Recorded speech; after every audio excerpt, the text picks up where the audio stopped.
हैं। आप जानते हैं कि सर्प और बिच्छी के मंत्र से कुछ हो या ना हो, लेकिन झाड़ने का जो तरीका बार बार रक्त में स्पंदन कर देता है, उससे मुक्ति हो जाए। तो पारसनाथ जी अपने आग्रह और अनुग्रह भी इसलिए कह सकते हैं, दोनों से कौन ऐसा व्यक्ति है कि जो इनकी भावनाओं को ठुकरा दे। वास्तव में वो वही पारस है। ये तो आपको दिखाई दे रहे हैं खाली, बस उतना ही। इनके बहुत इनकी जीवन लीला के बारे में मैं क्या कहूं, इतना कहूंगा कि भाई जीवंतता दिखना चाहिए, व्यक्ति जीवित दिखना चाहिए। आपके पास सब कुछ है, अगर आप कहीं जीवित नहीं दिखते, आप कभी साल 6 महीने में कोई ऐसे प्रोग्राम में नहीं जाते, आपका कुछ समय समाज के लिए नहीं है, तो फिर वो जीवित होने का आपका जो प्रमाण पत्र है निश्चित रूप से वो धुंधला होता जा रहा है। आवश्यकता है उसे नयापन देने की। अब बात जो शुरू हो रही थी, मैं उस पर 2-3 बातें कहूंगा। बात पंडित श्रीपद उपाध्याय से शुरू होगी। सज्जनों, भी कल हम लोग थे इनके यहां। भाग के विभिन्न राग की जो आग है, शायद मैं आपको बता दूं, इतना तेज और कहीं नहीं जलती पूर्वांचल में जो गुरुजी जला रखे। विविध लोक संगीत के जितने प्रकार के लोक संगीत हैं, हमारी लोक कलाओं का संरक्षण करना यह देवत्व का काम है सज्जनों। क्योंकि लोक कलाओं से समाज का नियंत्रण होता है, और समाज के नियंत्रण से व्यक्ति का नियंत्रण होता है, व्यक्ति के नियंत्रण से आत्मनियंत्रण होता है, और आत्मनियंत्रित व्यक्ति देवत्व को प्राप्त करता है। तो ये लोक कलाएं बहुत बड़ी हैं, इनकी सुरक्षा संरक्षा करना आज के जमाने में प्रेम, पवित्रता, परिवार, पर्यावरण, कभी आप विचार करिए, इनका अभाव ये टूट रहे हैं। ये कहीं ना कहीं आपको बता दें घायल हो रहे हैं, मनुष्यता घायल हो रही है। इसको सजाने और संवारने का काम जितने आप लोग बैठे हैं, जो आप लोग अपना घर परिवार छोड़ करके आए हैं, ये आप यह मत सोचिए कि आपने यहां समय दे रहे हैं। नहीं, आप कुछ न कुछ औषधि ले रहे हैं। वह औषधि आपके मन को आपके मनोनुकूल करेगी। फिर परिवार में जाकर के आप चर्चा करेंगे और कहीं न कहीं एक सुधार का संचार होगा। बहुत जरूरत है। इतना कटुता, कलमश, कषाय बढ़ता जा रहा है समाज में। मैं समाज शास्त्री भी हूं। मैं आपको बता दूं, अगर इसकी रफ्तार यही रही तो बहुत ईमानदारी से संपत्ति बनाने वालों को कह दे रहा हूं कि 20 वर्ष बाद इस भारत में आपकी संपत्ति टुकड़े टुकड़े हो जाएगी। कोई उपभोगकर्ता नहीं बचेगा। समय है, संभाल लीजिए। प्रेम को दीजिए, पर्यावरण बचाइए, परिवार बचाइए, और मन के अंतःमन में जो पवित्रता होती है, पंडित रूपनारायण त्रिपाठी के बात अगर यहां न चले कि नीर से सीख लो तरल होना, और पंख से सीख लो कमल होना, हाय कितना कठिन हुआ करता है आदमी के लिए सरल होना। पवित्रता सरलता है, सहजता है, आत्मीयता है। संविधान में भी राम जी जिस फर्टिलिटी की बात करते हैं, उसकी बात कहां हो रही है? आत्मीयता तो तब होगी जब हमारे मन से हमने आंगन नहीं बुहारा, कैसे आएंगे भगवान? हमारा मन ही पवित्र नहीं हुआ, हमारा भाव ही पवित्र नहीं हुआ, हमारे पास जगह ही नहीं है दूसरे के प्रेम को आत्मसात करने की। करुणाशील, दया, परोपकार, इसकी कोई किताब नहीं बनी है।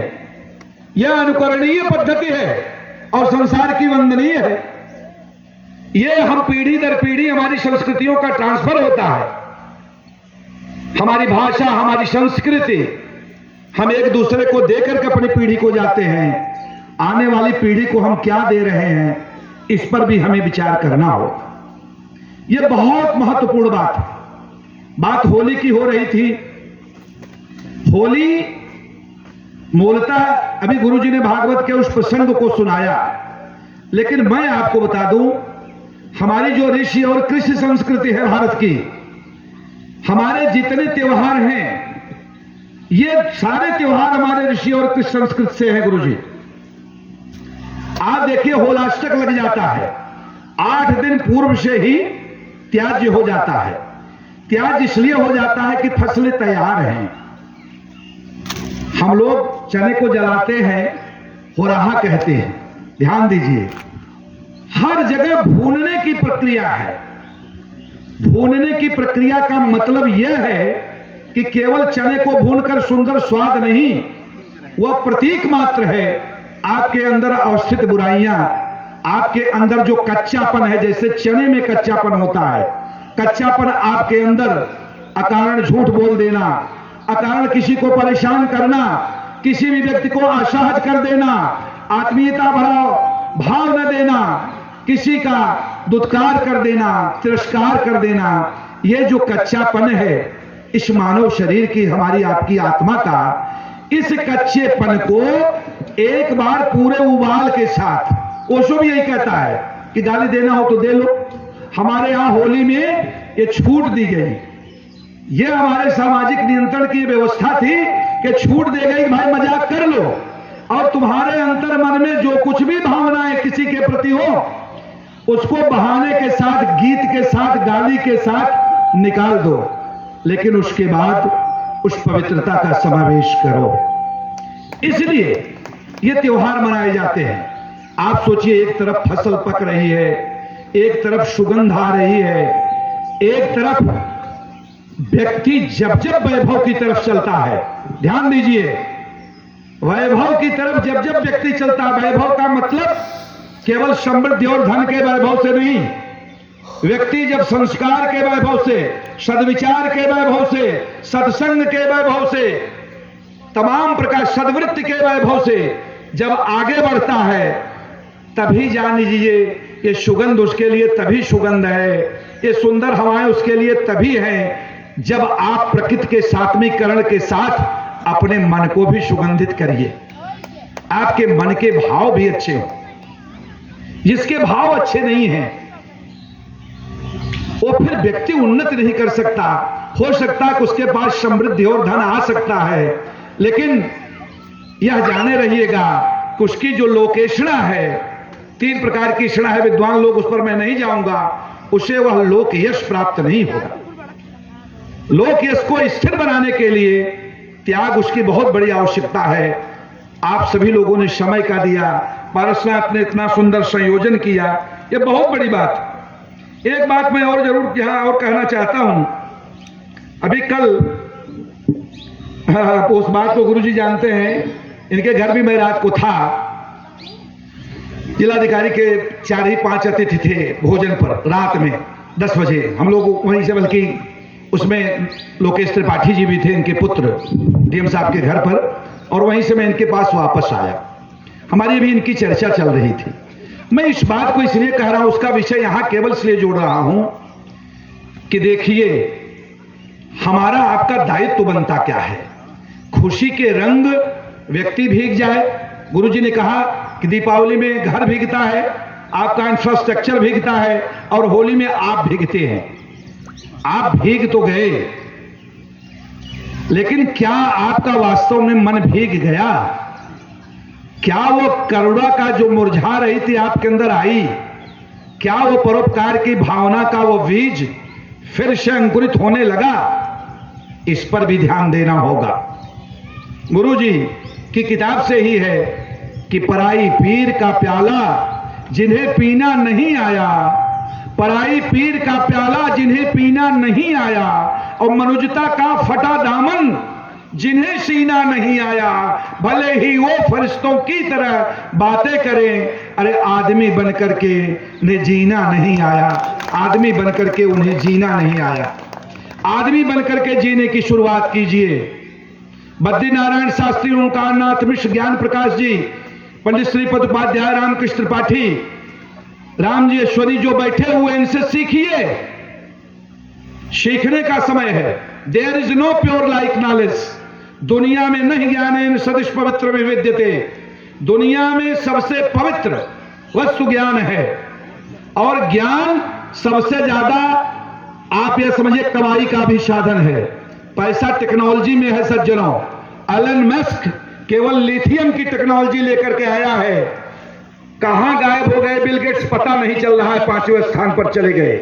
20 साल तक राज करने वाला व्यक्ति एकाएक दुनिया के धनीपन से गायब हो गया।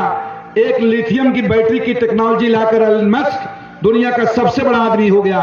$400 बिलियन आपके भारत की जितनी व्यवस्था है उतना डोनेट कर दिया अमेरिका के इलेक्शन में, और बना दिया एक आदमी को, 75 वर्ष के एक आदमी को राष्ट्रपति। क्यों? क्योंकि उसने ज्ञान का उपयोग किया। ज्ञान अपने बच्चों को, आगे आने वाली संतति को, ये होली ये कहती है कि आगे आने वाली संतति के साथ आप क्या तैयारी कर रहे हैं, आपने कितने लोगों को क्या किया, आपके परोपकार की वृत्ति का कोई बच्चा आपका उससे प्रभावित हुआ, आपके दान दया से कोई हुआ, इस पर भी ध्यान दिए रहिएगा। विद्या वही है, चाहे आप पांडित्य के क्षेत्र में हो, चाहे आप अध्यापक, तमाम सरस्वती पुत्र बैठे हुए हैं, चाहे आप संगीत के क्षेत्र में हो, विद्या वह है या विद्या सा विमुक्त है जो मुक्ति प्रदान करे। मुक्ति केवल स्वयं की नहीं, तनख्वाह पा गए, समाज की, हम दीन दुखी निबलों विकलों के सेवक बन संताप हरे, जो हैं अटके भूले भटके उनको तारें और खुद तर जाएं। पहले दूसरों के प्रति सोचना होगा। बहुत लंबा विषय है, मैं उस विषय पर बहुत ज्यादा नहीं जाना चाहता। अगर गुरुजी आपकी परमिशन हो तो कल वाली कविता जो हमारी लिखी थी सुना दें। हाँ, हर साल एक कविता में हमारी रहती है, उसमें आप देखते फेसबुक पर। अब की 13 तारीख वाली जो कविता है, ये मैं इसमें 2 हैं, सुना दे रहा हूं आपको।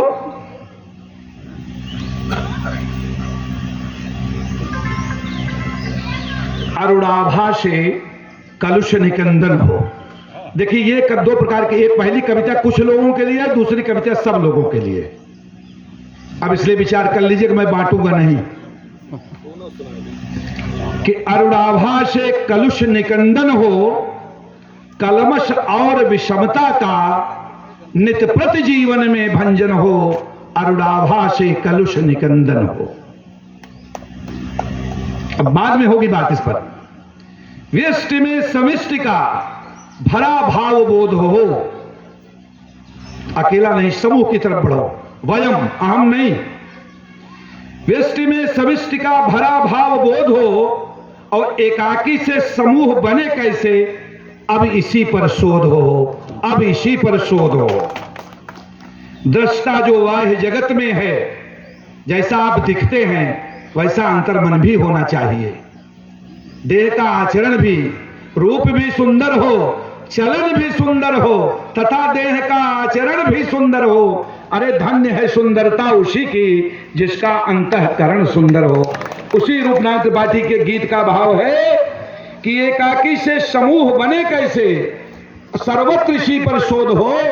और दृष्टा जो बाह्य जगत में है वह अंतर जगत धरातल हो, जैसा दिखते हैं अपने। दृष्टा जो बाह्य जगत में हो वह अंतर जगत धरातल हो, आवरण अहंकार से मुक्त यह जीवन स्थल हो।